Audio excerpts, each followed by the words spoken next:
বান সাহায্য কি বস্তু যিসকলে বানত পীড়িত হৈছে তেওঁলোকে বুজি পাব।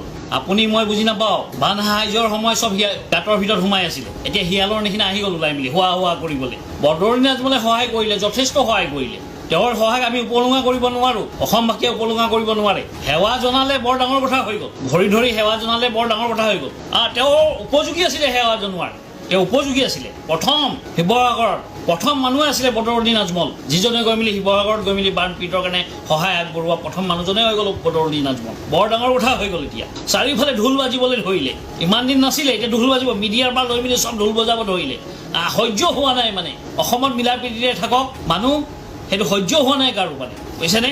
কাৰো সহ্য হোৱা নাই। অসমখন যে জুবিনদাৰ অসমখন, তাত চব ভাষাৰ মানুহ মিলাই থৈ গৈছিলে জুবিনদাই। জুবিনদাৰ মৰাৰ সময়তো চবে একেটাই কথা কৈছিলে। আজি সেই কামটো আজমল দাই কৰিছে, আজমল ডাঙৰীয়াই কৰিলে, কাৰো সহ্য হোৱা নাই।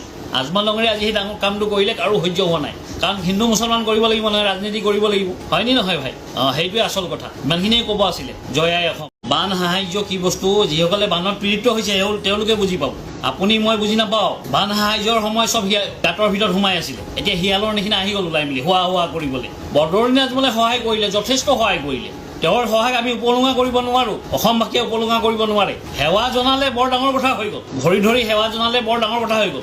তেওঁ উপযোগী আছিলে সেৱা জনোৱাৰ, তেওঁ উপযোগী আছিলে। প্ৰথম শিৱসাগৰত প্ৰথম মানুহে আছিলে বদৰুদ্দিন আজমল, যিজনে গৈ মেলি শিৱসাগৰত গৈ মেলি বান পীড়িতৰ কাৰণে সহায় আগবঢ়োৱা প্ৰথম মানুহজনে হৈ গ'ল বদৰুদ্দিন আজমল। বৰ ডাঙৰ কথা হৈ গ'ল। এতিয়া চাৰিওফালে ঢোল বাজিবলৈ ধৰিলে, ইমান দিন নাছিলে, এতিয়া ঢোল বাজিব। মিডিয়াৰ পৰা লৈ মেলি চব ঢোল বজাব ধৰিলে। সহ্য হোৱা নাই মানে অসমত মিলা প্ৰীতিৰে থাকক মানুহ, সেইটো সহ্য হোৱা নাই কাৰো, মানে বুজিছেনে? কাৰো সহ্য হোৱা নাই। অসমখন যে জুবিনদাৰ অসমখন, তাত চব ভাষাৰ মানুহ মিলাই থৈ গৈছিলে জুবিনদাই। জুবিনদাৰ মৰাৰ সময়তো চবে একেটাই কথা কৈছিলে।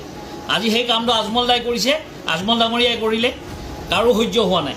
আজমল ডাঙৰীয়াই আজি সেই ডাঙৰ কামটো কৰিলে, কাৰো সহ্য হোৱা নাই। কাৰণ হিন্দু মুছলমান কৰিব লাগিব নহয়, ৰাজনীতি কৰিব লাগিব, হয়নে নহয় ভাই? সেইটোৱে আচল কথা। ইমানখিনিয়ে ক'ব আছিলে। জয় আই অসম।